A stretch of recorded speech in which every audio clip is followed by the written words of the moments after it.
Assalamualaikum warahmatullahi wabarakatuh. Kami dari mahasiswa UIN Madura, Hukum Tata Negara, ingin menyelesaikan tugas kami, itu tugas kelompok, yang dimana mata kuliah ini adalah mata kuliah Hukum Pajak yang diampu oleh Bapak Agung Fahruqi. Ketika kita membahas pajak, kita akan flashback pengertian pajak dulu. Di dalam Undang-Undang Nomor 28 tahun 2007 tentang ketentuan perpajakan. Pajak adalah kontribusi wajib yang diberikan kepada negara dari wajib pajak, arti dari kita, dari orang, badan hukum dan sebagainya, yang bersifatnya itu memaksa, yang diatur oleh undang-undang untuk kepentingan umum, bukan untuk kepentingan pribadi.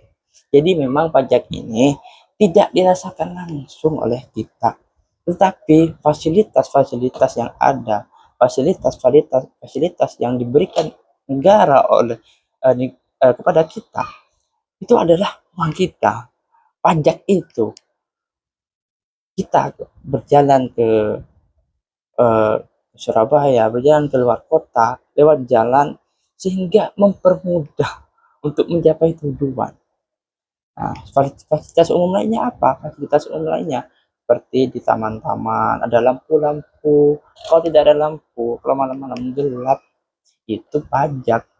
Makanya kita wajib pajak, tapi harus memenuhi syaratnya, syarat subjektif maupun objektif. Nah, syarat subjektif ini jelas ya, kita tahu itu adalah orangnya. Terus objektif ini adalah ya barang-barangnya.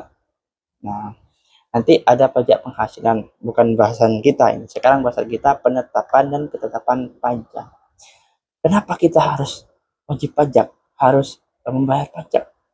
Yang pertama, fungsi daripada pajak tersebut adalah yang pertama, fungsi budgeter atau disebut dengan anggaran negara.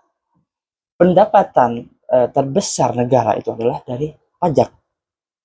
Yang kedua itu ada dari bea cukai.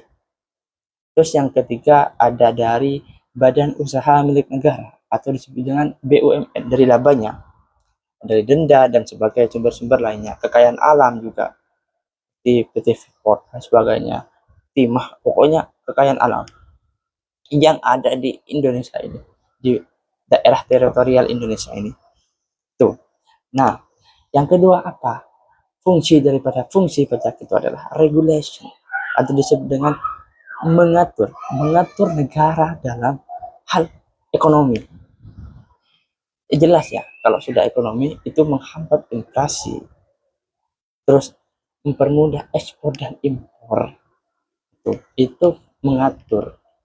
Yang kedua, yang ketiga ada yang namanya retribusi untuk kesejahteraan masyarakat, dengan apa ya, kesejahteraan masyarakat kembali kepada pengertian daripada pajak tersebut gitu, untuk kepentingan umum yang sifatnya memaksa. Nah, itu yang keempat itu pajak sebagai fungsi stabilitas. Fungsi stabilitas menghambat laju inflasi. Kita akan membahas penetapan dan ketetapan pajak, yang dimana kenapa surat ketetapan pajak atau SKP itu terbit, yang undang-undangnya diatur dalam Undang-Undang Nomor 28 Tahun 2007 atas perubahan Undang-Undang Nomor 6 Tahun 1983.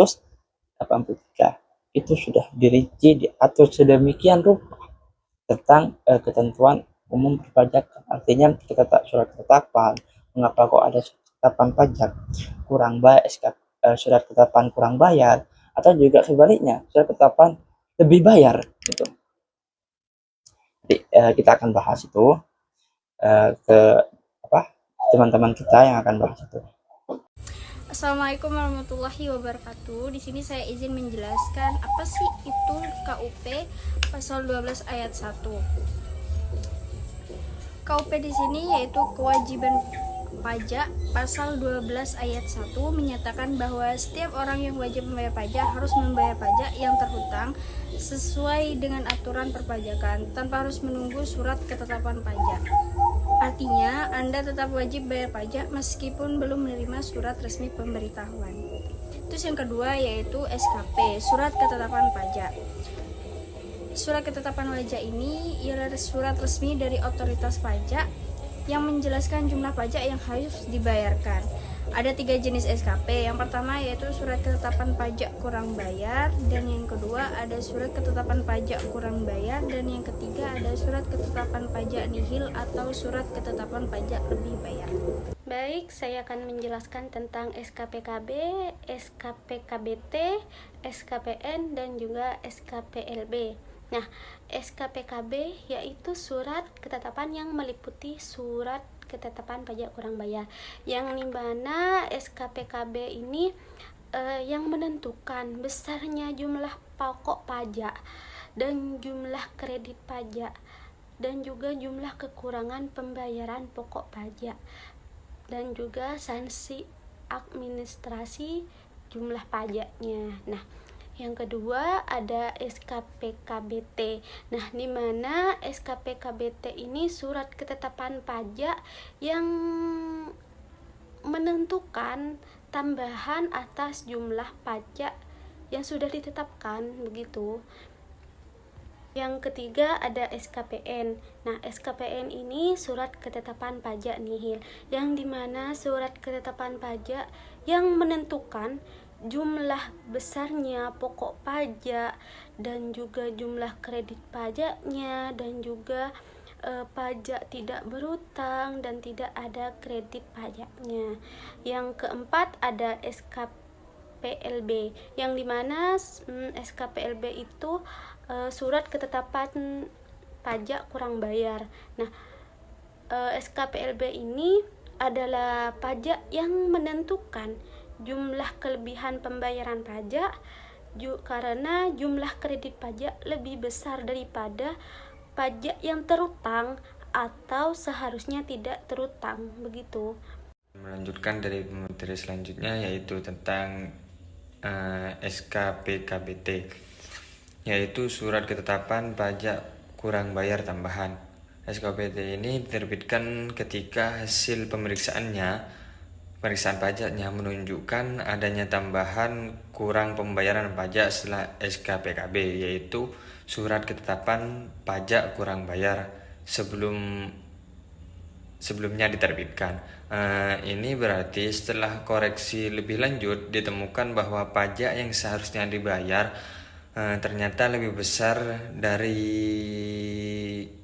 yang telah ditetapkan dalam SKPKB. Yang selanjutnya ada SKPLB, surat ketetapan pajak lebih bayar.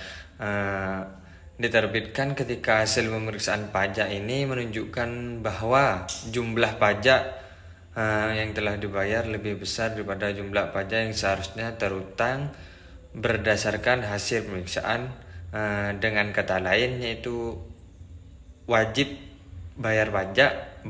telah membayar pajak lebih dari yang seharusnya. Yang terakhir ada SKPN, yaitu surat ketetapan pajak nihil. SKPN ini diterbitkan ketika hasilnya atau hasil pemeriksaannya pajak menunjukkan bahwa tidak ada pajak terutang. Ini berarti jumlah pajak yang seharusnya dibayar adalah 0. Mungkin hanya itu yang bisa saya sampaikan, kurang lebihnya. Baik teman-teman, di sini saya akan menjelaskan apa itu fungsi SKP. Mungkin teman-teman di sini sudah banyak mengetahui apa itu SKP kan.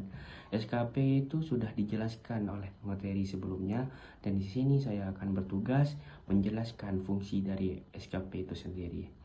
Baik, di sini saya akan menjelaskan 3 fungsi dari SKP.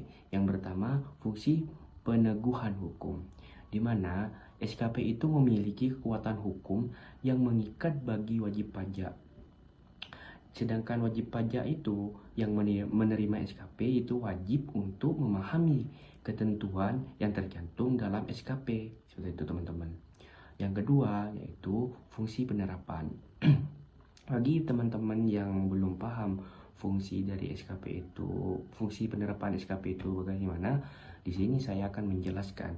Yang pertama, SKP itu berfungsi untuk menetapkan jumlah pajak yang terutang.